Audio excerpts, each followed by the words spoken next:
Computer के बारे में, जिसने कंप्यूटर यूज नहीं किया, वो लोग भी इस प्रोग्राम को सीख सकते हैं। यहाँ पे वेरी बिगिनिंग से स्टार्ट किया जाएगा, जो कि बेसिक्स रहेगा यहाँ पे। उसके बाद ये इंटरनेट के बारे में रहेगा, ये एमएस ऑफिस किस लिए कहाँ कहाँ हम लोग यूज कर सकते हैं। तो एमएस ऑफिस एक बहुत ही पावरफुल एप्लीकेशन है। ये सारे एप्लीकेशंस को यूज करके हमारे घरों में काम, बिजनेस के लिए काम, ऑफिस के लिए काम कर सकते हैं। इसके बाद यहाँ पे हम लोग जो यूज करेंगे, जो ऑपरेटिंग सिस्टम है, सबसे लेटेस्ट ऑपरेटिंग सिस्टम विंडोज 10 को लेके हम लोग यहाँ पे सीख सकते हैं। विंडोज 10 जो है ये सबसे लेटेस्ट ऑपरेटिंग सिस्टम है, सबसे अच्छे टेक्नोलॉजीज को यूज किया गया। अब तक जितने भी ऑपरेटिंग सिस्टम यूज किया गया उनमें से ये सबसे बेहतर ऑपरेटिंग सिस्टम है, जो सबसे ज्यादा कंप्यूटर्स में यूज किया जाता है। इसके बाद यहाँ पे जो सीखने को मिलेगा, ये सर्च इंजन ऑप्टिमाइजेशन, ये नए टेक्नोलॉजीज है, किस तरह से हम इसे यूज कर सकते हैं, कैसे यूज कर सकते हैं, क्यों यूज कर सकते हैं, ये सब के बारे में बताया जाएगा। ब्लॉगिंग के बारे में बताया जाएगा, ब्लॉगिंग क्यों करते हैं, ये कैसे किया जाता है। और डिजिटल मार्केटिंग जो है आजकल का जो नया दौर है, ये नया बिजनेस दौर है, ये डिजिटल मार्केटिंग किस तरह से हम लोग कर सकते हैं। ये इन फ्यूचर भी डिजिटल मार्केटिंग का जो एज है और भी ये एडवांस होता जाएगा, और भी इसके यूजेस जो है बढ़ता जाएगा। और इसके टेक्निक्स हम आप लोगों को बताने वाले, आप लोग जान सकते हैं इसके टेक्निक्स, किस तरह से कम खर्च में, कम एक्सपेंस में हम लोग किस तरह से मार्केट कर सकते हैं।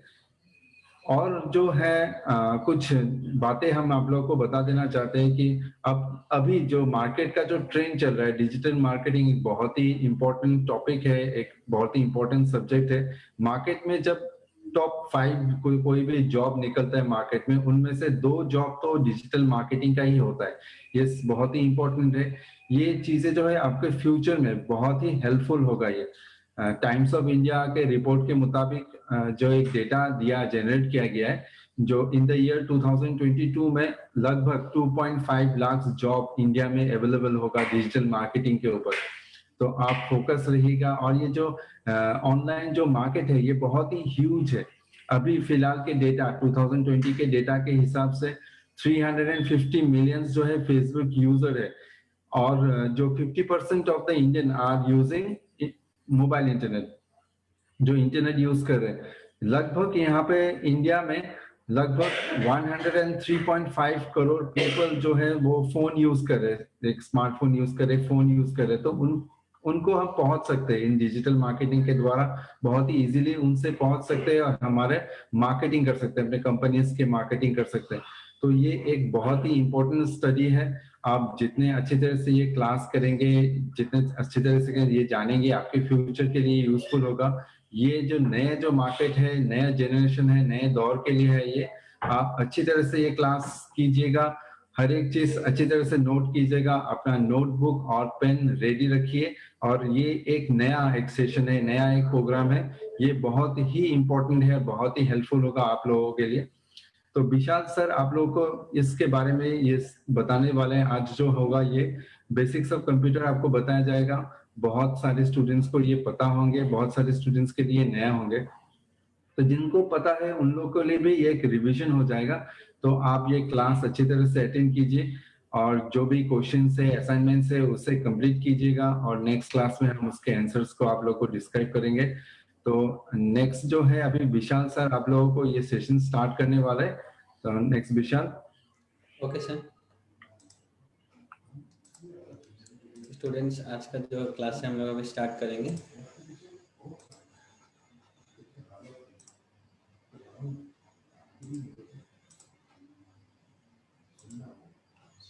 Welcome students, welcome to APLL online classes. सभी को आज के क्लास में वेलकम है। अभी हम लोग डी स्मार्ट 1 के जो क्लासेस स्टार्ट करेंगे, एकदम बेसिक से एडवांस तक। तो पहले हम लोग बेसिक सीखेंगे, जिनको पता है उनके लिए रिवीजन हो जाएगा, और जिनको नहीं पता है वो सब पॉइंट्स नोट डाउन कर लीजिए, तो आपको बाद में इसका बेनिफिट आप ले पाएंगे। तो चलिए, जो आज का क्लास है हम लोग स्टार्ट करते हैं। तो जैसे आज का टॉपिक है बेसिक्स ऑफ कंप्यूटर, इसके बारे में हम लोग जानेंगे। अच्छा, कंटेंट्स क्या क्या होगा, व्हाट इज कंप्यूटर, कंप्यूटर क्या है, इसके बेनिफिट्स क्या है, इसके डिसएडवांटेजेस क्या हैं, जनरेशन ऑफ कंप्यूटर के बारे में जानेंगे, IPO cycle, input processing output cycle, classification of computer, क्या क्या हम लोग क्लासिफाई कर सकते हैं कंप्यूटर को किस कैटेगरी में, ये सब के बारे में भी हम लोग डिस्कस करेंगे। और लास्ट में हार्डवेयर और सॉफ्टवेयर, ये सब के बारे में भी हम लोग डिस्कस करेंगे। तो ये सब टॉपिक्स जो है हम लोग आज डिस्कस करेंगे। सो पहला जो आपका टॉपिक है, what is computer. So computer क्या है, जैसे कि आपको पता है कंप्यूटर एक इलेक्ट्रॉनिक डिवाइस है जो कि बहुत सारे डेटा को स्टोर करता है, उस डेटा को रिट्रीव करता है, उस डेटा को प्रोसेस करते हैं और लास्ट में आपको रिजल्ट देता है। सो डेटा प्रोसेसिंग का काम करते हैं, जैसे हम लोग कंप्यूटर में इनपुट देता है, इसके बाद कंप्यूटर उसको प्रोसेसिंग करता है, लास्ट में हम लोग को रिजल्ट मिलता है। सो कंप्यूटर क्या करते हैं, डेटा को इंस्ट्रक्शन में कन्वर्ट करते हैं। जो डेटा को इंस्ट्रक्शन में कन्वर्ट करते हैं with the help of certain instruction, उस इंस्ट्रक्शन की मदद से कंप्यूटर जो है डेटा को इंफॉर्मेशन में कन्वर्ट करता है। सो जिससे हम लोग बहुत सारा काम कर सकते हैं, जैसे कंप्यूटर में डॉक्यूमेंट्स अपना बना सकते हैं, ईमेल भेज सकते हैं, गेम खेल सकते हैं और इंटरनेट को हम लोग ब्राउज भी कर सकते हैं, और भी बहुत सारे जो काम है वो सब कर सकते हैं। स्प्रेडशीट, प्रेजेंटेशन और वीडियोस भी जो है हम लोग क्रिएट कर सकते हैं। बहुत सारे काम जो है कंप्यूटर से हम लोग का डे टू डे काम होता है, जो कि बहुत ही इम्पोर्टेंट है।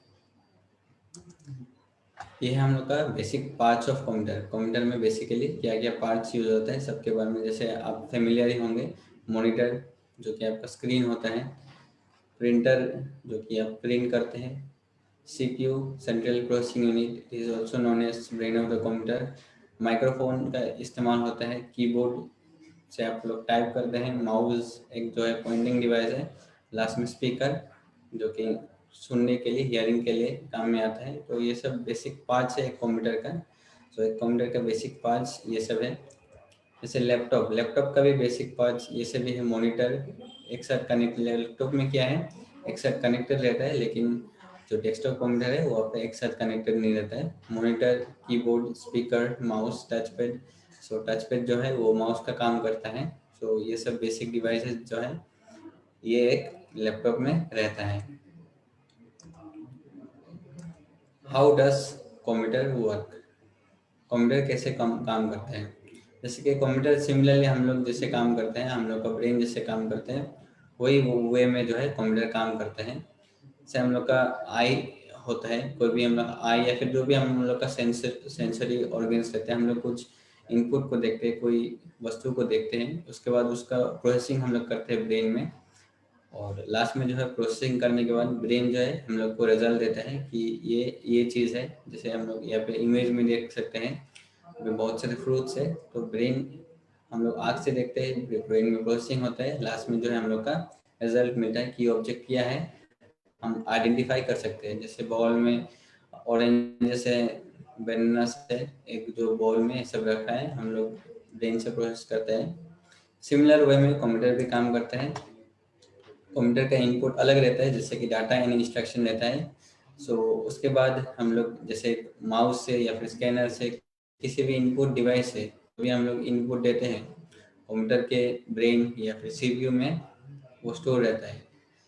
या फिर कोई भी सेंसिंग डिवाइस है, जैसे कि वेबकैम आपका हो सकता है, वो भी एक इनपुट डिवाइस है। तो उससे आप देखते हैं, उसके बाद आपको वो इनपुट मिलता है कंप्यूटर में, वो जो है उसका इंटरप्रिटेशन और प्रोसेसिंग होता है, जो सीपीयू में आपका प्रोसेसिंग होने के बाद जो लास्ट में है आपको रिजल्ट मिलता है, आउटपुट मिलता है कंप्यूटर में, और जो कि आपका आउटपुट डिवाइस है मॉनिटर या फिर प्रिंटर में, आपका स्क्रीन में जो है आपका जो है आउटपुट आपको मिल जाता है प्रोसेस होने के बाद। तो ये जो कंप्यूटर कैसे काम करता है वो हम लोग ने सीखा। आगे हम लोग बढ़ेंगे। कंपोनेंट्स ऑफ कंप्यूटर, कंप्यूटर के क्या क्या कंपोनेंट्स है, इससे हम लोग देख सकते हैं। इनपुट डिवाइसेस होता है, इनपुट यूनिट और डिवाइसेस जिससे हम लोग इनपुट देते हैं। आउटपुट यूनिट और डिवाइसेस जिससे हम लोग आउटपुट देता है। और प्रोसेसिंग यूनिट जिससे हम लोग का जो डेटा या फिर इंफॉर्मेशन है ये सब प्रोसेस होता है, जो कि सीपीयू का अंदर बेसिकली प्रोसेसिंग यूनिट रहता है। जो भी प्रोसेसिंग का काम है, लॉजिकल, अरिथमेटिकल और प्रोसेस है, सब इससे प्रोसेसिंग यूनिट से होता है। लास्ट में हमारा है मेमोरी यूनिट या फिर स्टोरेज डिवाइसेस, जिसमें हम लोग का प्राइमरी मेमोरी और सेकेंडरी मेमोरी आता है। सो वहाँ पे डेटा हम लोग का सेव रहता है या फिर डाटा वहाँ पे हम लोग रिट्रीव करते हैं प्राइमरी मेमोरी का यूज़ करके। वो सब हम लोग का 4 नंबर में आता है, मेमोरी यूनिट और स्टोरेज डिवाइसेस। जैसे हम लोगों ने जाना कंप्यूटर में कैसे काम होता है, वहाँ पे यहाँ पे एक बेसिक इमेज है, इसे आप लोग देख सकते हैं स्क्रीन में। इनपुट डिवाइसेस तो सेंसरी मेमोरी कहते हैं। सो इससे हम लोग डेटा देता है, इसका प्रोसेसर या फिर रैम सीपीयू जो होता है, सेंट्रल प्रोसेसिंग यूनिट, वहाँ पे आपका डाटा प्रोसेस होता है। अगर हम लोग डेटा सेव करना चाहें या तो हार्ड डिस्क में सेव होता है। इसके बाद फिर से अगर हम लोग डाटा को रिट्रीव करना चाहें, हार्ड डिस्क से हम लोग रिट्रीव कर सकते हैं। सो सीपीयू और हार्ड डिस्क का ये कनेक्शन है, वहाँ से हम लोग डाटा ले सकते हैं और डाटा रिट्रीव भी कर सकते हैं। और एट द एंड हम लोग को जो है आउटपुट मिलता है स्क्रीन में। जो भी आउटपुट हमारा है वो हम लोग को स्क्रीन में मिलता है। उसके बाद हम लोग प्रिंट भी कर सकते हैं उसको। इनपुट डिवाइसेस, ये कुछ इनपुट डिवाइसेस है जैसे हम लोग स्क्रीन में देख सकते हैं। माउस जो है इम्पोर्टेंट पॉइंटिंग डिवाइस है।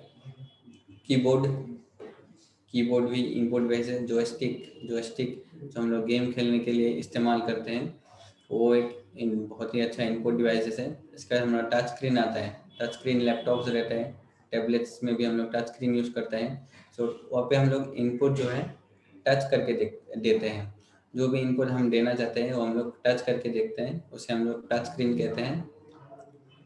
नेक्स्ट में है लाइट पेन से भी हम लोग पेन से लिख सकते हैं, और जो इनपुट है वो कंप्यूटर में हम लोग को दिखेगा।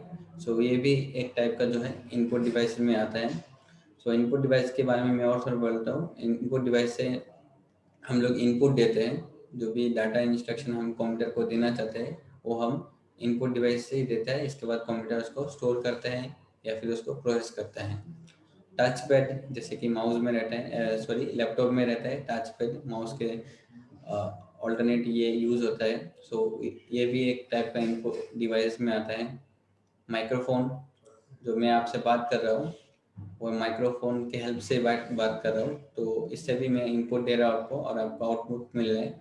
सो माइक्रोफोन जो है वो भी एक टाइप का जो है इनपुट डिवाइसेस है। स्कैनर, कोई भी डॉक्यूमेंट, कोई भी पेजेस जो कि आपका है, आपका उसको अगर स्कैन करना चाहते हैं तो आप स्कैनर का यूज़ कर सकते हैं। उसके बाद उस डॉक्यूमेंट को आप अपने मॉनिटर स्क्रीन में देख सकते हैं या फिर उसको आप प्रिंट भी कर सकते हैं। ट्रैक बॉल है। डिजिटल कैमरा भी एक टाइप का जो है इनपुट डिवाइस है, या फिर हमारा वेब कैम जो है ये भी इनपुट डिवाइस है। इससे हम लोग इमेजेस लेते हैं। सो ये भी बहुत ही अच्छा इनपुट डिवाइस है। इसके बाद हम लोग का आता है बारकोड स्कैनर। तो बारकोड स्कैनर से जो है बहुत सारे शॉपिंग मॉल में, बहुत सारे जगह में जो है ये काम में आता है। कोई भी प्रोडक्ट्स का बारकोड को ये स्कैन करके बता देते हैं प्रोडक्ट का डिस्क्रिप्शन। तो ये भी बहुत ही अच्छा इनपुट डिवाइस है। सो ये सब कुछ हम लोग का इनपुट डिवाइस है। आई होप अपनी इनपुट डिवाइस क्या है ये अच्छा से आप जान गए हैं। नेक्स्ट है आउटपुट डिवाइसेस। आउटपुट डिवाइसेस क्या है, जो हम लोग इनपुट देते हैं वो हमको कोई भी स्क्रीन पे या फिर पेज में दिखाई देता है प्रोसेसिंग होने के बाद, उसे हम लोग कहते हैं आउटपुट डिवाइसेस। जो जिस डिवाइस में हम लोग आउटपुट देख सकते हैं उसे हम लोग सिंपली कहते हैं आउटपुट डिवाइसेस। जिसे हम लोग स्क्रीन में देख पा रहे हैं, मॉनिटर एक आउटपुट डिवाइस है। Monitor different types of monitor रहता है, जैसे कि CRT कैथोड रे ट्यूब, ये हम लोग पहले यूज़ करता था, बहुत ही बड़ा मॉनिटर रहता था। उसके बाद जो है टेक्नोलॉजी बढ़ता गया, LCD के बारे में, LCD आ गया, लिक्विड क्रिस्टल डिस्प्ले। इसके बाद LED आ गया। सो मॉनिटर जो है अभी बहुत ही अच्छा है। जो LED मॉनिटर है वो अभी यूज़ होता है। So different types of monitor थे पहले, अभी जो लेटेस्ट टेक्नोलॉजी है LED मॉनिटर। इसके बाद प्रिंटर है। प्रिंटर भी ऐसे मॉडिफाई होता गया। पहले हम लोग का डॉट मैट्रिक्स प्रिंटर था, जो कि डॉट में काम करता था, डॉट डॉट डॉट दे के। उसके बाद टेक्नोलॉजी थोड़ा एडवांस आ गया, इंजेक्ट प्रिंटर आ गया। इंजेक्ट प्रिंटर नोजल्स था, वहाँ पे नोजल्स में इंक स्प्रेड करके वहाँ पे काम करते थे। इंकजेट प्रिंटर आज भी यूज होता है बहुत सारी जगह में, क्योंकि वहाँ पे कलर प्रिंट थोड़ा अच्छा होता है। इसके बाद जो है हमारा लेटेस्ट टेक्नोलॉजी है वो है लेज़र प्रिंटर। लेज़र बीम से हम लोग कोई भी इमेज को स्कैन कर सकते हैं, इसके बाद उसको हम लोग प्रिंट कर सकते हैं लेज़र प्रिंटर जो है यूज़ करके। सो ये भी बहुत ही अच्छा टेक्नोलॉजी है, लेज़र बीम का यूज़ करके हम लोग जो है प्रिंट करते हैं। सो ये एकदम लेटेस्ट टेक्नोलॉजी है। जेरोक्स जो मशीन है वहाँ पे भी इस टेक्नोलॉजी का इस्तेमाल जो है किया जाता है। सो ये हमारा है लेज़र प्रिंटर। सो बहुत डिफरेंट टाइप्स का प्रिंटर है। स्पीकर जो है ये भी एक टाइप का आउटपुट डिवाइस है। आप जो मेरा बात सुन रहे हैं हेडफोन से या फिर आपके डिवाइस के स्पीकर से, ये सब भी एक टाइप का जो है आउटपुट डिवाइसेस में ही आता है। सो उससे आप लोग हियरिंग कर सकते हैं। इसके बाद आता है प्रोजेक्टर। प्रोजेक्टर से भी आप लोग स्क्रीन में देख सकते हैं। बड़े स्क्रीन में अगर आपका कोई हॉल में कोई डिस्कशन चल रहा है या फिर कोई सेमिनार चल रहा है तो हम लोग प्रोजेक्टर का यूज़ करते हैं। सो जब बहुत सारे लोगों को आपको दिखाना पड़ता है कोई चीज़, तो हम लोग प्रोजेक्टर का इस्तेमाल करते हैं और स्पीकर का यूज़ करके साउंड भी देते हैं। तो ये सब भी आउटपुट डिवाइस में आता है, प्रोजेक्टर, स्पीकर। लास्ट है प्लॉटर। प्लॉटर का भी बहुत सारे जगह में यूज़ होता है। जैसे कि आपको कोई भी बैनर प्रिंट करना है, बड़ा सा बैनर, तब हम लोग प्लॉटर का यूज़ करते हैं। सो जब हम लोग को कोई बड़ा सा प्रिंटिंग करना होता है तब ये प्लॉटिंग डिवाइस हम लोग का यूज़ करते हैं। प्लॉटर का हम इस्तेमाल करते हैं। बड़ा सा बैनर या फिर पोस्टर बनाने के लिए हम लोग प्लॉटर का जो है इस्तेमाल करते हैं। नेक्स्ट हम लोग नेक्स्ट स्लाइड पे आएंगे और आगे बढ़ेंगे। सीपीयू, ये सीपीयू कैसे काम करते हैं देखिए। पहले हम लोग कंप्यूटर को इनपुट देते हैं, या फिर जैसे डायग्राम में दिया है एएलयू आईपीओ साइकिल इनपुट देते हैं कंप्यूटर में इनपुट डिवाइस से। इसके बाद ये जो है सीपीयू के कंट्रोल यूनिट में आ जाता है। कंट्रोल यूनिट में कोई अगर फंक्शंस करना है ये अरिथमेटिक लॉजिक यूनिट में भेज देता है। कोई भी कैलकुलेशन करना है, लॉजिकल फंक्शंस करना है तो ये यहाँ पे भेज देता है। इसके बाद कंट्रोल यूनिट में फिर से जो रिजल्ट आता है, अगर इसको कोई डाटा प्रोसेस करना हो तो ये मेमोरी में आता है, प्राइमरी या फिर सेकेंडरी मेमोरी में। अगर आप स्टोर करना चाहते हैं स्टोर कर सकते हैं। फिर से आप रिट्रीव करना चाहते हैं तो फिर से कंट्रोल यूनिट में आ जाता है। और एट द एंड हम लोग को जो है आउटपुट मिलता है। तो ये पूरा है इनपुट प्रोसेस आउटपुट साइकिल, या फिर इनपुट प्रोसेसिंग आउटपुट साइकिल भी हम लोग कह सकते हैं। सो ऐसे जो है ऐसे टाइप का हम लोग का सीपीयू काम करता है, जिससे हम लोग ब्रेन ऑफ द कंप्यूटर भी कहते हैं। आगे हम लोग बढ़ेंगे नेक्स्ट स्लाइड में। मेमोरी यूनिट या फिर storage devices. So types of memory क्या होता है, स्टोरेज डिवाइस क्या है, तो मेमोरी के बारे में हम लोग अच्छे से अभी जानेंगे। जैसे हम लोग प्राइमरी मेमोरी यूज़ करते हैं। प्राइमरी और सेकेंडरी टाइप, दो टाइप का मेमोरी रहता है। प्राइमरी मेमोरी भी विभाजन है, उसमें रैम और रोम रहते हैं। रैम जो है वो वोलेटाइल मेमोरी होता है, जो कि एक बार अगर पावर कट हो गया तो हम लोग को उसका डाटा को हम रिट्रीव नहीं कर सकते हैं। लेकिन रोम जो होता है वो नॉन वोलेटाइल होता है। एक बार पावर कट होने से भी हम उसका डाटा जो है रिट्रीव कर सकते हैं। और ये था प्राइमरी मेमोरी का दो विभाजन। और सेकेंडरी मेमोरी, अगर हम लोग कोई डाटा को पूरा परमानेंटली सेव करना चाहते हैं तो हम लोग सेकेंडरी मेमोरी में ही सेव करते हैं। जैसे कि यहाँ पे बहुत सारा ऑप्शन है, सबके बारे में मैं अभी बताऊंगा। सो रोम के जो हो 3 प्रकार हैं। उसमें पी रोम आता है, programmable read only memory. Next आता है EP ROM, erasable programmable read only memory. और लास्ट में आता है EEP ROM, electronically erasable programmable read only memory. So ये रोम के टाइप्स है। जैसे रैम के भी टाइप्स है हमारा दो। एस रैम आता है, स्टैटिक रैम, और यहाँ पे आता है हमारा डायनामिक रैम, डी रैम जिसे हम लोग कहते हैं। इसके बाद देखिए हम लोग का सेकेंडरी डिवाइस है। सेकेंडरी डिवाइस में HDD आता है, जिससे हम लोग हार्ड डिस्क ड्राइव करते हैं। जिससे कोई भी कंप्यूटर में ये हार्ड डिस्क जो है रहते हैं, हार्ड डिस्क ड्राइव उसे हम लोग जानते हैं उस नाम से। इसके FDD फ्लॉपी डिस्क ड्राइव, ये पहले हम लोग का यूज़ हो रहा था। फ्लॉपी डिस्क छोटा सा डिस्क रहता था, उसमें हम लोग डाटा सेव कर सकते थे, उसे हम लोग कहते हैं फ्लॉपी डिस्क ड्राइव या फिर FDD। इसके बाद है हमारा DVD, डिजिटल वर्सटाइल डिस्क, जो डिस्क का आप लोग पहले यूज़ करते थे डाटा स्टोर करने के लिए, अभी भी यूज़ होता है बहुत सारे जगह में डीवीडी का। सो यहाँ पे डाटा सेव करने के लिए हम लोग डीवीडी का इस्तेमाल कर सकते हैं। और जो लेटेस्ट है एकदम पेन ड्राइव में भी हम लोग बहुत सारे डाटा जो है सेव कर सकते हैं। आजकल तो 64 GB 128 GB बहुत सारे ज़्यादा डाटा का जो है हम लोग का पेन ड्राइव निकाल गया, और पे बहुत सारा डाटा जो है हम लोग सेव कर सकते हैं पेन ड्राइव में ही। सो ये था हमारा मेमोरी और स्टोरेज डिवाइसेस के बारे में मैंने बताया आपको। आगे बढ़ते हैं स्लाइड्स पे। बेनिफिट्स ऑफ कंप्यूटर, कंप्यूटर के क्या क्या बेनिफिट्स है सबके बारे में हम लोग जानेंगे। सो पहला जो बेनिफिट है इसका मल्टीटास्किंग। कंप्यूटर जो है मल्टीपल टास्क एक साथ कर सकते हैं। सो जो कि बहुत ही अच्छा फैसिलिटी है, जो कि ह्यूमन के लिए जो कि बहुत ही मुश्किल का टास्क है, लेकिन कंप्यूटर ये जो है अलग अलग काम एक साथ कर सकते हैं। जैसे आप कंप्यूटर में कोई डॉक्यूमेंट में टाइप कर सकते हैं, साथ ही साथ आप गाने भी सुन सकते हैं, और दूसरे काम भी बैकग्राउंड में आप कोई मूवी डाउनलोड भी कर सकते हैं। सो ये सब अलग अलग चीज़ें हैं जो कि आप कर सकते हैं।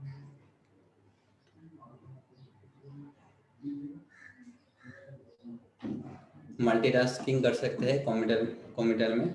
बेनिफिट्स ऑफ कंप्यूटर में आ जाता है मल्टीटास्किंग, जो कि आप मल्टीपल टास्क एक साथ कर सकते हैं कंप्यूटर में। इसके बाद जो नेक्स्ट है हम लोग का स्पीड आता है। देखिए कंप्यूटर का स्पीड बहुत ही अच्छा रहता है, जिससे आप लोग जानते होंगे कंप्यूटर बहुत ही फास्ट काम करते हैं। बहुत ही बड़ा कैलकुलेशन कुछ ही सेकेंड्स में करके दे देगा, जो कि ह्यूमन के लिए पॉसिबल नहीं है। ये एक मेजर एडवांटेज कंप्यूटर का बहुत सारे ऑपरेशन एक साथ करके आपको एक रिजल्ट दे देगा कैलकुलेट करके। सो ये स्पीड में आता है।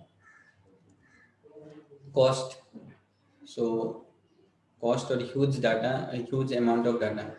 So it is a low cost solution है, क्योंकि यहाँ पे हम लोग बहुत सारे डाटा हम लोग सेव कर सकते हैं, जो कि अगर हम लोग नॉर्मली सेव करना चाहें तो ह्यूज कॉस्टिंग आता है। लेकिन कंप्यूटर में हम लोग लो कॉस्ट में बहुत सारे डाटा को जो है हम लोग सेव कर सकते हैं, और वहाँ पे अलग अलग काम भी जो है हम लोग कर सकते हैं। एक्यूरेसी कंप्यूटर हरदम एक्यूरेट रिजल्ट देते हैं। जो कोई भी कैलकुलेशन का हो या फिर कोई भी ऑपरेशन हम लोग अगर करना चाहते हैं तो कंप्यूटर जो है एक्यूरेट रिजल्ट देते हैं। जो भी कैलकुलेशन आप करना चाहते हैं या फिर कोई भी लॉजिकल ऑपरेशन या फिर कोई भी काम आप लोग अगर करना चाहते हैं, उसका जो रिजल्ट है कंप्यूटर एक्यूरेटली देते हैं। डाटा सिक्योरिटी, आप अपना डाटा को सिक्योर कर सकते हैं। अगर आपके कंप्यूटर में एंटीवायरस या फिर कोई भी ऐसा एंटीवायरस टाइप का प्रोग्राम है, आप उसको सिक्योर कर सकते हैं या फिर उसका बैकअप रख सकते हैं। सो जो डेटा है आपका वो एकदम सिक्योर रहेगा। ये सब कुछ एडवांटेजेस है कंप्यूटर का, इसके बारे में हम लोग ने जाना। इसके बाद अगर कंप्यूटर का एडवांटेज है, कुछ डिसएडवांटेजेस भी हैं, इसके बारे में अभी हम लोग जानेंगे। Virus and hacking attacks, computer में वायरस या फिर हैकिंग का अटैक्स होता है। सो वायरस क्या है? वायरस एक वर्म है जो कि आपका कंप्यूटर को एक्सेस करते कोई भी ईमेल से, ये ईमेल अटैचमेंट से आपका वायरस जो आ सकता है, या फिर कोई भी वेबसाइट से आप यूज़ कर रहे हैं जो कि इन्फेक्टेड है, वहाँ से आपका कुछ आपने डाउनलोड कर लिया, वहाँ से वायरस आ सकता है। आपके पेन ड्राइव से भी, यूएसबी ड्राइव से भी आ सकते हैं। तो अगर वो वायरस आपके कंप्यूटर में घुस गया तो आपका फाइल्स को इन्फेक्ट कर सकते हैं, फाइल्स को ओवरराइट कर सकते हैं, डुप्लीकेट कर सकते हैं, तो जो कि आपको हार्म कर देगा आपके कंप्यूटर को। सो ये बड़े लेवल में भी होता है, जैसे हम लोग यहाँ पे देख सकते हैं। So huge proportion of internet जो है एकदम गोइंग डाउन। ट्विटर, नेटफ्लिक्स, ये सबका जो सर्वर है, एक बार 2016 में वायरस अटैक हुआ था तो काफ़ी प्रॉब्लम हुआ था तब। सो वायरस अटैक जो है कंप्यूटर के एक मेजर डिसएडवांटेज है। और एक इसका डिसएडवांटेज है, वो है online cyber crimes. Cyber crimes के बारे में आप लोग जानते होंगे। सो साइबर स्टॉकिंग, कोई भी आपको स्टॉक कर सकता है। स्टॉक करके आपका, अगर ध्यान से वो आपको स्टॉक करे तो आपका कोई भी शॉपिंग अकाउंट का डिटेल्स आपका ले सकते हैं, जिससे आपका बैंक अकाउंट या फिर क्रेडिट कार्ड नंबर ये सब आपका ले सकते हैं। उसके बाद आपसे मिसयूज़ कर सकते हैं, वो आदमी आपसे पैसा चुरा सकता है। ये सब जो है ऑनलाइन साइबर क्राइम्स में आता है। इसका कोई भी आपका इमेज जो आप शो करना नहीं चाहते वो आपका रिट्रीव कर सकते हैं, शो करना जो आप नहीं चाहते हैं वो आपको आपसे ले सकते हैं, इसके बाद आपको ब्लैकमेल कर सकते हैं। तो ये सब ऑनलाइन साइबर क्राइम्स में आता है। सो ये सब कुछ डिसएडवांटेजेस है कंप्यूटर्स के, ऑनलाइन साइबर क्राइम्स या फिर वायरस एंड हैकिंग अटैक्स, ये सब डिसएडवांटेज में आ जाता है। तो जैसे कंप्यूटर का एडवांटेजेस है वैसे डिसएडवांटेजेस भी कुछ कुछ है जिसके बारे में अभी हम लोग ने जाना। तो आगे हम लोग बढ़ेंगे नेक्स्ट स्लाइड पे और भी कंप्यूटर के बारे में जानेंगे। जनरेशन ऑफ कंप्यूटर, कंप्यूटर के क्या क्या जनरेशन है, तो कंप्यूटर कैसे डेवलप हुआ उसके बारे में हम लोग जानेंगे। पहले कंप्यूटर कैसे था तो अभी कैसे है, तो सभी के बारे में हम लोग जानेंगे। जनरेशन ऑफ कंप्यूटर जैसे हम लोग कहते हैं। तो पहले जो है कंप्यूटर का फादर ऑफ कंप्यूटर के बारे में बताओ, चार्ल्स बेबेज। उन्होंने 2 डिवाइसेस जो है मैन्युफैक्चर किया था, एनालिटिकल इंजन और डिफरेंट इंजन। उसके बाद और भी कंप्यूटर मॉडिफाई हुआ, तब इंजन डेवलप किया था मशीन, उसके बाद कंप्यूटर धीरे धीरे डेवलप होता गया, इसीलिए उनको जो है फादर ऑफ कंप्यूटर कहा जाता है। जो फर्स्ट जनरेशन था कंप्यूटर का वो 1940 से लेके 1956 तक था। ये जो फर्स्ट जनरेशन में ये वैक्यूम ट्यूब्स जो टेक्नोलॉजी यूज हो रहा था, वैक्यूम ट्यूब्स और सर्किट्स के हिसाब से यूज करके हम लोग जो है कंप्यूटर डेवलप करते थे। मैग्नेटिक ड्राम्स का भी यूज हो रहा था। कंप्यूटर जो था बहुत बड़ा था, एंटायर रूम बहुत सारा एक पूरा रूम ले लेता था मतलब कंप्यूटर सेटअप करने के लिए। और ये बहुत एक्सपेंसिव भी था, ये कंप्यूटर बहुत एक्सपेंसिव भी था ऑपरेट करने के लिए, और बहुत सारा इलेक्ट्रिसिटी ले लेता चाहिए था इसको। उसके बाद हीट बहुत ही जनरेट करता था, और इसमें माल फंक्शन मतलब रॉन्ग फंक्शन करने का भी चांसेस बहुत ज़्यादा था। लेकिन कंप्यूटर तब डेवलप हो गया था, लेकिन बहुत ही बड़ा था ये। और ये जो है मशीन लैंग्वेज में काम करता था। मशीन लैंग्वेज में ये बाइनरी लैंग्वेज भी हम लोग कह सकते थे, 0101 ये सब का इस्तेमाल होता है था, जो कि नॉर्मल ह्यूमंस नहीं जानते हैं बाइनरी लैंग्वेज। तो जो अगर कंप्यूटर का नॉलेज है एडवांस लेवल में तो आप बाइनरी लैंग्वेज के बारे में जानेंगे। उसे हम लोग मशीन लैंग्वेज भी कह देते हैं। मशीन लैंग्वेज में ये कंप्यूटर जो है काम करता था। नेक्स्ट जो हमारा है इससे थोड़ा एडवांस हुआ कंप्यूटर, फर्स्ट जनरेशन से थोड़ा एडवांस हुआ। सेकेंड जनरेशन 1956 से लेके 1963। ये जो है सेकेंड जनरेशन ऑफ कंप्यूटर्स है। इसमें ट्रांजिस्टर्स का इस्तेमाल किया जाता था, वैक्यूम ट्यूब्स जो है रिप्लेस हो गया था, इसमें ट्रांजिस्टर जो है वो इस्तेमाल किया जाता था। ट्रांजिस्टर जो है 1947 में इन्वेंट किया गया था। इसके बाद कंप्यूटर में बहुत ही बड़े तरीके से इस्तेमाल किया जाता था, और वैक्यूम ट्यूब से जो है सुपीरियर था, ऊपर में था, और कंप्यूटर को बहुत ही फास्ट बनाता था। स्मॉल आगे के फर्स्ट जनरेशन से काफ़ी छोटा हो गया था, चीप हो गया था, एनर्जी एफिशिएंट, और इसको फर्स्ट जनरेशन का सेकेंड वर्जन भी कहा जा सकता है। ये जो जैसे यहाँ पे लिखा है, the first generation of the first computers of the generation way develop for the atomic energy industry. Atomic energy industry के लिए ये जो कंप्यूटर है सेकेंड जनरेशन का ये बना था। नेक्स्ट आपका आता है थर्ड जनरेशन ऑफ कंप्यूटर। इसमें 1964 से लेके 1971 ये पीरियड को हम लोग कहते हैं थर्ड जनरेशन ऑफ कंप्यूटर। इसमें हम लोग इंटीग्रेटेड सर्किट्स का इस्तेमाल करते थे, आईसी। इसका इस्तेमाल करके जो है हम लोग कंप्यूटर का मैन्युफैक्चर करते थे। ट्रांजिस्टर सिलिकॉन चिप से बनाया जाता था, इसको सेमीकंडक्टर्स भी हम लोग कहते थे।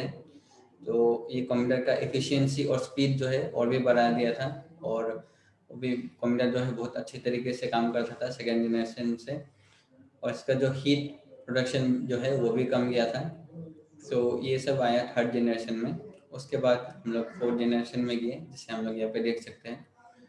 फोर्थ जनरेशन जो है बहुत ही इम्पोर्टेंट जनरेशन में 1971 से लेके प्रेजेंट टाइम तक ये जो कंप्यूटर से यूज़ होते हैं। इसमें जो है माइक्रो प्रोसेसर का यूज़ होता है। ट्रांजिस्टर हट गया, इंटीग्रेटेड सर्किट भी हट गया, अभी माइक्रो प्रोसेसर जो है उसका इस्तेमाल किया जाता था। बहुत सारे माइक्रो प्रोसेसर का यूज़ करके जो माइक्रो प्रोसेसर एक सिंगल सिलिकॉन चिप है जिसका इस्तेमाल करके कंप्यूटर बनाया जाता है अभी। सो ये जो बहुत छोटा चीज़ है जो हम लोग का प्रोसेसर का काम करता है। इंटेल ने 404 चिप का डेवलप किया था 1971 में, जिसमें सीपीयू का मेन जो प्रोसेसर होता है वहाँ पे था, मेमोरी यूनिट ये सब था उस प्रोसेसर में। 1981 में IBM ने फर्स्ट कंप्यूटर जो है मैन्युफैक्चर किया, होम जो कि घर घरों में यूज़ करता था। 1984 में एप्पल ने भी कंप्यूटर अपना रिलीज किया, मैकिंटोश का। सो जो सब है ये सब माइक्रो प्रोसेसर का इस्तेमाल करते थे। सो ये कॉमर्शियली जो है अभी यूज़ होता था, माइक्रो प्रोसेसर का जो भी कंप्यूटर था कॉमर्शियली यूज़ होता है। सो फोर्थ जनरेशन में काफ़ी डेवलपमेंट हुआ। इसके बाद हमारा आया फिफ्थ जनरेशन कंप्यूटर, जिससे प्रेजेंट में तो है ही और ये और भी डेवलप हो रहा है, इसलिए बियॉन्ड लिखें। ये और भी इसका डेवलपमेंट जो है अभी तक चल रहा है। इसमें आर्टिफिशियल इंटेलिजेंस या फिर AI टेक्नोलॉजी का इस्तेमाल किया जाता है। जैसे कि आपने वॉइस रिकॉग्निशन या फिर फेस रिकॉग्निशन ऐप का इस्तेमाल किया होगा, उसमें जो है AI टेक्नोलॉजी जो है यूज़ होता है। लैपटॉप में आप देख सकते हैं, वॉइस लैपटॉप या फिर मोबाइल फ़ोन पे भी हम लोग देख सकते हैं। वॉइस रिकॉग्नाइज करने के लिए या फिर इमेजेस को रिकॉग्नाइज करने के लिए, फेस रिकॉग्नाइज करने के लिए ये जो है AI का जो है इस्तेमाल किया जाता है अभी के सिनेरियो में। पैरेलल प्रोसेसिंग होता है, सुपर कंडक्टर्स का जो इस्तेमाल किया जाता है। AI जो है अभी भी डेवलप हो रहा है। अभी फिफ्थ जनरेशन ऑफ कंप्यूटर जो है और भी आगे बढ़ेगा कंप्यूटर, और कंप्यूटर बहुत ही फ्यूचर में और भी अलग अलग काम कर पाएगा। इसका डेवलपमेंट जो है अभी तक चल रहा है। ये था generation of computer, first, second, third, fourth, fifth. First generation में वैक्यूम ट्यूब्स से हम लोग देख सकते हैं, फर्स्ट जनरेशन में वैक्यूम ट्यूब्स का इस्तेमाल होता था। सेकंड जनरेशन में ट्रांजिस्टर, थर्ड में इंटीग्रेटेड सर्किट्स, फोर्थ में माइक्रो प्रोसेसर और फिफ्थ में AI का इस्तेमाल जो है यूज़ होता है अभी AI टेक्नोलॉजी का। नेक्स्ट जो हमारा है क्लासिफिकेशन ऑफ कंप्यूटर। ये अभी हम लोग कंप्यूटर किस किस कैटेगरी में क्लासीफाई किया गया है उसके बारे में हम लोग जानेंगे। Classification of computer. तो कंप्यूटर के साइज और इसका प्रोसेसिंग पावर सबको देख के हम लोग कंप्यूटर को 4 कैटेगरी में डिवाइड करते हैं। जिससे पहला आ गया माइक्रो कंप्यूटर, नेक्स्ट आता है हमारा मिनी कंप्यूटर, नेक्स्ट आता है मेन फ्रेम कंप्यूटर, चौथा जो है सुपर कंप्यूटर। माइक्रो कंप्यूटर, इसमें 2 टाइप्स का कंप्यूटर जो है देखते हैं हम लोग, लैपटॉप कंप्यूटर्स और डेस्कटॉप कंप्यूटर का। इसमें एक ही यूज़र जो है कंप्यूटर को यूज़ कर सकते हैं, जिसमें माइक्रो प्रोसेसर का इस्तेमाल किया जाता है। डेस्कटॉप कंप्यूटर जो कि आप ऑफिस या फिर अपने स्कूल्स में, अपने घरों में भी देख सकते हैं, इसको हम लोग पर्सनल कंप्यूटर भी कह सकते हैं। रेगुलरली यूज़ करने के लिए ये इस्तेमाल किया जाता है, जो कि टेबल या फिर डेस्क में इसका हम लोग सेटअप कर सकते हैं। डेस्क इसलिए हम लोग इसको डेस्कटॉप भी कहते हैं, डेस्कटॉप कंप्यूटर जो है। तो ये बहुत ही कॉमन टाइप का कंप्यूटर है। नेक्स्ट है हम लोग का नोटबुक कंप्यूटर, जिसे हम लोग लैपटॉप भी कहते हैं, जिससे हम लोग को कोई भी डिवाइस कनेक्ट करने का ज़रूरत नहीं है, वो ऑटोमेटिकली उस डिवाइस में रहता है, लैपटॉप में ही रहता है। प्रोसेसर, मेमोरी, कीबोर्ड, माउस के जगह टच पैड का इस्तेमाल, जैसे हम लोग ने पहले देखा, इस्तेमाल किया जाता है। इसमें एक बैटरी रहता है जो कि हम लोग चार्ज कर सकते हैं और इसको फुली हम लोग यूज़ कर सकते हैं। और ये हम पोर्टेबल है, एक जगह से हम लोग दूसरे जगह भी इसको ले जा सकते हैं। ये था हमारा नोटबुक कंप्यूटर। इसके बाद आता है टैबलेट कंप्यूटर, टैबलेट PC या फिर कंप्यूटर। टैबलेट जो है ये भी वायरलेस कंप्यूटर है, ये भी पोर्टेबल है और लैपटॉप से भी इसका साइज जो छोटा रहता है, इसे हम लोग टच स्क्रीन से इस्तेमाल कर सकते हैं। बहुत ही छोटा होता है, इसे हम लोग यूज़ करने में काफ़ी इजी होता है, लेकिन इसमें कुछ जो फंक्शंस है हम लोग यूज़ नहीं कर सकते हैं, लेकिन काफ़ी अच्छा है। इसे हम लोग बहुत सी जगह में पोर्टेबल आराम से पोर्ट कर सकते हैं। नेक्स्ट जो हमारा आता है mini computer. Mini computer micro computer और मेन फ्रेम कंप्यूटर के बीच में रहता है। ये एक मल्टी यूज़र सिस्टम है, मल्टीपल यूज़र इसको एक्सेस कर सकते हैं। ये बड़े बड़े मशीन्स को, इंडस्ट्रीज और फैक्ट्रीज में मशीन्स को कंट्रोल करने के लिए ये जो मिनी कंप्यूटर है इसका इस्तेमाल किया जाता है। सो काफ़ी इम्पोर्टेंट कंप्यूटर है, बहुत से एडवांस काम में ये कंप्यूटर जो है यूज़ करने में यूज़ में आता है। नेक्स्ट हमारा है मेन फ्रेम कंप्यूटर। ये माइक्रो कंप्यूटर से भी, मिनी कंप्यूटर से भी एडवांस में आता है। इसमें बहुत सारे प्रोग्राम्स जो इंस्ट्रक्शन है हम लोग पर सेकेंड में इसको कैलकुलेट कर सकते हैं, बहुत सारे इंस्ट्रक्शन को एक साथ रन कर सकते हैं। बहुत सारे बड़े बड़े ऑर्गेनाइजेशन में जो है इसका इस्तेमाल किया जाता है। इंश्योरेंस कंपनीज, बैंक्स, ये एयरलाइंस, रेलवे रिजर्वेशन सिस्टम, ये सब जितने भी सिस्टम्स है ये इसका इस्तेमाल करते हैं मेन फ्रेम कंप्यूटर्स का। सर्वर्स जो है, सर्वर्स भी इस कंप्यूटर का इस्तेमाल करते हैं, और क्लाइंट सर्वर जो आर्किटेक्चर है उसका इस्तेमाल किया जाता है। सो बहुत सारे जगह में जो है मेन फ्रेम कंप्यूटर इस्तेमाल किया जाता है। और लास्ट में हम लोग आता है सुपर कंप्यूटर।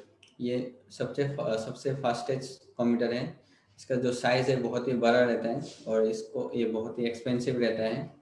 ये ट्रिलियंस ऑफ इंस्ट्रक्शन पर सेकेंड रन कर सकता है। तो जैसे हम लोग ने बोला, ह्यूज ऑफ डाटा एक साथ स्टोर कर सकता है, सबको एक साथ प्रोसेस कर सकता है। इसलिए गवर्नमेंट का जो काम होता है, वेदर फोरकास्टिंग का काम, ये सब काम के लिए सुपर कंप्यूटर्स डेवलप किया जाता है। और बहुत ही हाईली साइंटिफिक कैलकुलेशन के लिए साइंटिस्ट लोग इस कंप्यूटर का इस्तेमाल करते हैं, जो कि मॉडर्न डे कंप्यूटर है। और बहुत सारे एरियाज में जो है ये कंप्यूटर काम में आता है। जैसे मैंने बोला, वेदर फोरकास्टिंग में जो है ये कंप्यूटर का काम में आता है। गवर्नमेंट का और भी जो माइक्रोबायोलॉजी का चीज़ें हैं, साइंटिफिक चीज़ें हैं, वो सब काम में भी जो है सुपर कंप्यूटर यूज़ में आता है वहाँ पे। तो ये था हमारा क्लासिफिकेशन ऑफ कंप्यूटर। अभी हम लोग जानेंगे हार्डवेयर और सॉफ्टवेयर, इसके बीच में क्या अंतर है। हार्डवेयर, जैसे आप लोग जानते हैं, जिस कंप्यूटर के पार्ट्स को आप लोग फिजिकली टच करते हैं उसे हम लोग कहते हैं हार्डवेयर। और जिस को आप फिजिकली टच नहीं कर सकते लेकिन देख सकते हैं, उसे हम लोग कहते हैं सॉफ्टवेयर।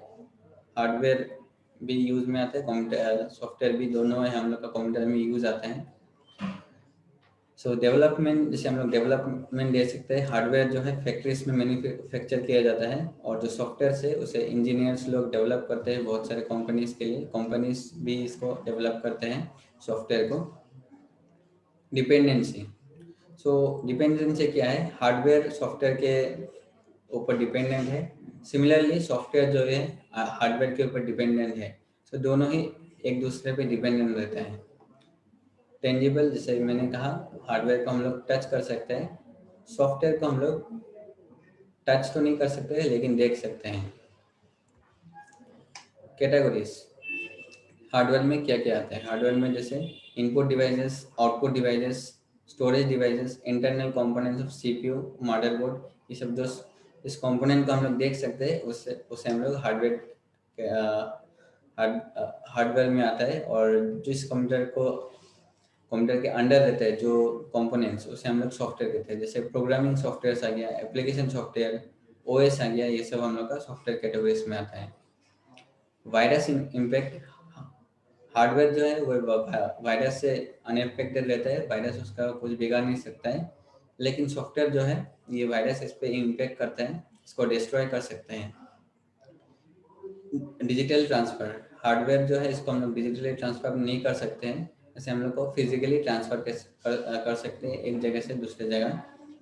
लेकिन सॉफ्टवेयर जो है इसको हम लोग ट्रांसफर कर सकते हैं डिजिटली।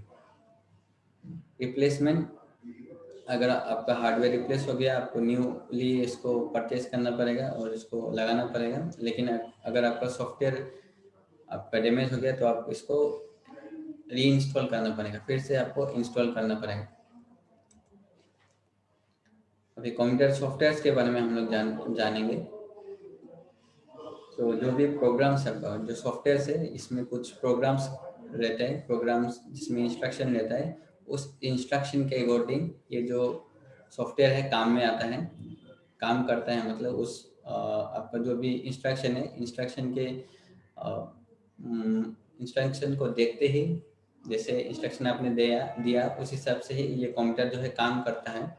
तो 3 टाइप्स ऑफ ये सॉफ्टवेयर आता है, कंप्यूटर सॉफ्टवेयर। पहला हम लोग का होता है प्रोग्रामिंग सॉफ्टवेयर, नेक्स्ट आता है सिस्टम सॉफ्टवेयर और एप्लीकेशन सॉफ्टवेयर। सबके बारे में हम लोग अभी जानेंगे। तो पहले सिस्टम सॉफ्टवेयर, जो आपका कंप्यूटर को मैनेज करने के लिए, सिस्टम को, ओएस सिस्टम को मैनेज करने के लिए, ऑपरेटिंग सिस्टम को मैनेज करने के लिए जो सॉफ्टवेयर यूज होता है उसे हम लोग कहते हैं सिस्टम सॉफ्टवेयर। सो ये हार्डवेयर और सॉफ्टवेयर एक साथ काम कर पाए उसके लिए यूज होता है। कंप्यूटर हार्डवेयर को मैनेज करने के लिए ये सॉफ्टवेयर का इस्तेमाल किया जाता है। इसे हम लोग ऐसे कह सकते हैं कि सॉफ्टवेयर और हार्डवेयर को, जो नॉर्मल सॉफ्टवेयर, जो कंप्यूटर सॉफ्टवेयर है, हार्डवेयर को जोड़ने के लिए जिस सॉफ्टवेयर का हम लोग इस्तेमाल करते हैं उसे हम लोग कहते हैं सिस्टम सॉफ्टवेयर। सिस्टम सॉफ्टवेयर को हम लोग लो लेवल सॉफ्टवेयर भी कहते हैं। और ये जो सॉफ्टवेयर है बैकग्राउंड में चलता रहता है, कंप्यूटर में ये लोडेड रहता है और बैकग्राउंड में जो है ये चलता रहता है। तो ये था हमारा सिस्टम सॉफ्टवेयर। कुछ एग्जाम्पल्स है यहाँ पे सिस्टम सॉफ्टवेयर का। तो जैसे हम लोग सिस्टम सॉफ्टवेयर के बारे में जाना है, यहाँ पे कुछ एग्जाम्पल्स है सिस्टम सॉफ्टवेयर के। जैसे कि एंड्रॉयड है, मोबाइल में जो आपका सिस्टम सॉफ्टवेयर है वो मोबाइल का जो ओएस है, ऑपरेटिंग सिस्टम। ऑपरेटिंग सिस्टम एक ग्राफिकल यूजर इंटरफेस होता है जो कि आपको कंप्यूटर के साथ इंटरेक्ट करने के लिए आपका हेल्प करता है, उसे हम लोग कहते हैं operating system. Desktop, mobile phone या फिर लैपटॉप, टैबलेट, सब में ये रहता है ऑपरेटिंग सिस्टम। नहीं तो आपको कंप्यूटर जो है ऑपरेट नहीं कर पाएगा और दूसरे सॉफ्टवेयर को भी जो है इंस्टॉल कर नहीं पाएगा। तो ये सब कुछ एग्जांपल्स है। जैसे एंड्रॉयड है, मोबाइल में आपको जो यूज़ होता है, सेंट ओएस, iOS जो कि आईफोन्स में यूज़ होता है, लिनक्स, लिनक्स भी एक कंप्यूटर का ही ऑपरेटिंग सिस्टम है, मैक ओएस जो कि आपका एप्पल का कंप्यूटर में यूज़ होता है, एमएस विंडोज़ जो हम लोग नॉर्मली कंप्यूटर में यूज़ करते हैं वो विंडोज़ सॉफ्टवेयर का यूज़ करते हैं, उबंटू आता है, यूनिक्स आता है। ये सब जो है हमारा ऑपरेटिंग सिस्टम है। डिवाइस ड्राइवर, तो डिवाइस ड्राइवर से हम लोग हार्डवेयर को कनेक्ट करते हैं। जैसे मैंने पहले बताया सिस्टम सॉफ्टवेयर में ये आता है, it controls hardware which is attached to the system. Hardware devices that need a driver to connect to a system includes display driver, sound cards, printers के लिए ड्राइवर यूज होता है। सो ये सब जो डिवाइस ड्राइवर्स है ये सिस्टम सॉफ्टवेयर में आता है। BIOS driver basic input output के लिए, डिस्प्ले के लिए ड्राइवर रहता है, मदरबोर्ड के लिए हमारा ड्राइवर रहता है, प्रिंटर्स के लिए। सो USB आप लोग देख सकते हैं, ये सब डिवाइस के लिए हमारा ड्राइवर सॉफ्टवेयर जो है रहता है कंप्यूटर में। आगे बढ़ते हैं हम लोग। प्रोग्रामिंग लैंग्वेज ट्रांसलेटर, ये भी हम लोग का सिस्टम सॉफ्टवेयर में आता है। ये भी प्रोग्रामिंग लैंग्वेज को ट्रांसलेट करने के लिए हमारा जो यूज़ में आता है। ये कोड को सिंप्लीफाई करने के लिए हम लोग इसका ये इस्तेमाल करते हैं। हम सिंपल लैंग्वेज में लिखते हैं, इसके बाद जो है कंपाइलर या फिर असेंबलर है, ये सब मशीन लैंग्वेज में इसको कन्वर्ट कर देता है, ये प्रोग्रामिंग लैंग्वेज ट्रांसलेटर्स। तो इसका जो एग्जांपल्स है, जैसे मैंने बोला इंटरप्रेटर इसका एक एग्जांपल है, कंपाइलर, असेंबलर, ये सब क्या होता है, हम लोग जो कोड लिखते हैं उसको कंप्यूटर में कोई भी प्रोग्रामिंग करने के लिए कोड का जरूरत होता है। और जो हम लोग कोड लिखते हैं वो कंप्यूटर नहीं समझता है, कंप्यूटर को समझाने के लिए मशीन लैंग्वेज में कन्वर्ट करना पड़ता है, जो कि 0101 ये सब जो है मशीन लैंग्वेज में कन्वर्ट कर देता है ये इंटरप्रेटर, कंपाइलर, असेंबलर, ये सब। इसे हम लोग कहते हैं प्रोग्रामिंग लैंग्वेज ट्रांसलेटर। इसके बाद यूटिलिटी सॉफ्टवेयर, जो कि बहुत सारे काम में यूज होता है, जैसे कि एवास्ट एंटीवायरस जो सॉफ्टवेयर है वो सब आता है। इसके बाद अपने विनरर, विनजिप का इस्तेमाल किया होगा, कोई भी फाइल्स को छोटा बड़ा करना है तो विनरर, विनजिप का इस्तेमाल किया होता है, क्या होगा। विंडोज का जो फाइल एक्सप्लोरर है, फाइल एक्सप्लोर करते हैं, वो भी एक टाइप का जो है यूटिलिटी सॉफ्टवेयर है, जो कि बहुत सारा यूटिलिटीज में काम में आता है। नेक्स्ट हमारा एप्लीकेशन सॉफ्टवेयर, इससे हम लोग बहुत सारे एप्लीकेशन को जो है रन कर सकते हैं, जो कि कंप्यूटर को मल्टीमीडिया डिवाइस बनाता है। मल्टीमीडिया हम लोग बहुत सारे मीडिया को हम लोग यूज़ करते हैं, ग्राफिक्स उसमें रहता है, कैलकुलेशंस के लिए यूज़ होता है, गेम्स खेलने के लिए यूज़ होता है, और बेसिक जो काम है उसके लिए भी यूज़ होता है। तो बहुत सारे एप्लीकेशन सॉफ्टवेयर के बारे में अभी हम लोग जानेंगे। तो पहला जो है वर्ड प्रोसेसर। कोई भी डॉक्यूमेंट हम लोग जब क्रिएट करते हैं तब हम लोग वर्ड प्रोसेसर का जो है इस्तेमाल करते हैं। जैसे MS ऑफिस का माइक्रोसॉफ्ट वर्ड आ गया, Google Docs, Corel word, perfect, ये सब जो है हमारा वर्ड प्रोसेसर है। इसमें कोई भी डॉक्यूमेंट हम लोग क्रिएट कर सकते हैं, डॉक्यूमेंट में कुछ भी अपने हिसाब से डिजाइन कर सकते हैं हम लोग। डाटाबेस सॉफ्टवेयर जो कि डाटाबेस मैनेज और क्रिएट करने के लिए इस्तेमाल किया जाता है। डाटाबेस मैनेजमेंट सिस्टम भी हम लोग इसको कहते हैं। तो कुछ एग्जांपल जो इसका है, फॉक्स प्रो है, MS एक्सेस जो हम लोग माइक्रोसॉफ्ट का है, वो भी एक डाटाबेस सॉफ्टवेयर है। MySQL जो है ये भी एक डाटाबेस सॉफ्टवेयर है। और भी बहुत सारे डाटाबेस सॉफ्टवेयर है। ओरेकल है। मल्टीमीडिया सॉफ्टवेयर जो कि वीडियो प्ले करने के लिए हमारा काम में आता है, एनिमेशन बनाने के लिए, इमेज एडिटिंग के लिए। जैसे पिकासा आ गया, ये भी एक मल्टीमीडिया सॉफ्टवेयर है। VLC प्लेयर, इसमें हम लोग वीडियो जो है प्ले कर सकते हैं। Windows media player, Windows movie maker, तो जो भी वीडियो एडिटिंग, वीडियो प्ले करने के लिए, इमेज एडिटिंग, ये सब मल्टीमीडिया सॉफ्टवेयर में आता है। इसके बाद एजुकेशनल के लिए कुछ सॉफ्टवेयर है, एजुकेशन बच्चों को सीखने के लिए, या फिर कोई भी सीख सकते हैं यहाँ पे एजुकेशन और रेफरेंस सॉफ्टवेयर।